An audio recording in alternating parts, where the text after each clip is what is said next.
प्रतिपक्ष की भूमिका में आना चाहिए।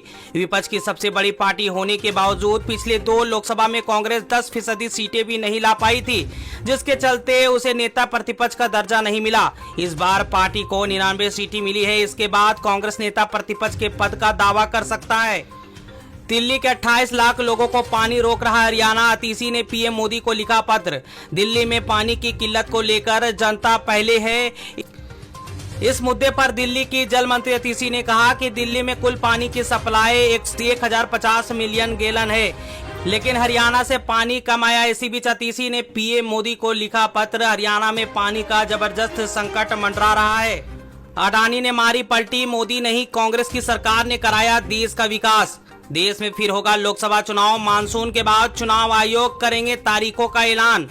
मोदी के सामने नीतीश ने कर दिया ऐलान। इंडिया के लिए खोल दिए गए हैं खिड़की और दरवाजे। किसानों और युवाओं के लिए फोकस है। मोदी कैबिनेट के लिए 5 बड़े फैसले।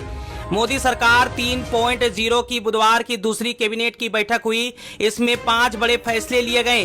केंद्रीय सूचना एवं प्रशासन मंत्री अश्विनी वैष्णव ने बताया कि कैबिनेट में किसान कल्याण के लिए बहुत ही महत्वपूर्ण फैसला लिया गया।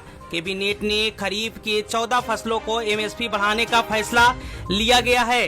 बिहार के बाद अब झारखंड में होगा जाति सर्वे। चंपे कैबिनेट ने प्रस्ताव पर लगाई मोहर। दिल्ली सरकार में मंत्री अतीसी दिल्ली में जिस जगह पर पानी की डिमांड को लेकर धरना प्रदर्शन कर रही थी, वहां पास में ही बिजली के तारों में आग लगने की घटना सामने आई।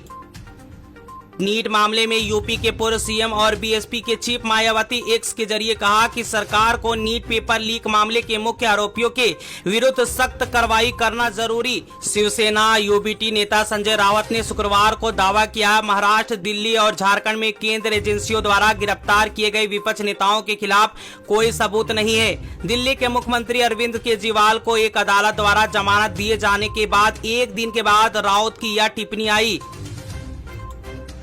कांग्रेस पार्टी के सांसद अमरिंदर सिंह राजा वांडिंग ने कहा कि जिस तरह से देश के युवाओं का भविष्य खतरे में डाला गया वो घोर अन्याय है। कांग्रेस इस मुद्दे पर पूरे देश में विरोध प्रदर्शन कर रही है। अगर सीबीआई जांच हो रही है तो सुप्रीम कोर्ट के मौजूदा जज की निगरानी में होना चाहिए।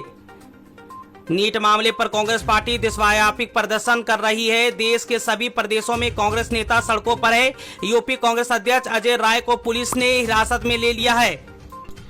लोकसभा चुनाव के बाद 3 विधानसभा सीटों पर उपचुनाव, सुक्खू के सामने नई चुनौती।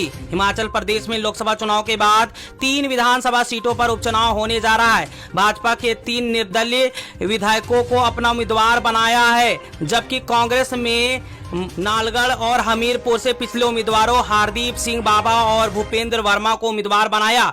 देहरा से मुख्यमंत्री की पत्नी कमलेश ठाकुर को उम्मीदवार बनाया गया।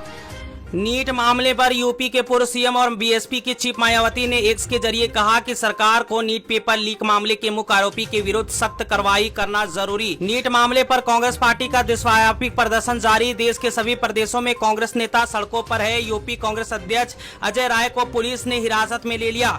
यूपी में योगी आदित्यनाथ को जान से मारने की धमकी मिली। पुलिस कर्मियों की संख्या बढ़ाई गई। कर्नाटक के डिप्टी सीएम डीके शिवकुमार ने कहा कि ईवीएम की वजह से जीती बीएसपी जेडीएस ने अधिक सीट। कर्नाटक के मुख्यमंत्री डीके शिवकुमार का आरोप लगाया है कि ईवीएम के कारण भाजपा और जेडीएस गठबंधन की सीटें ज्यादा आई है। इस वर्ल्ड कप जब हम खेलेंगे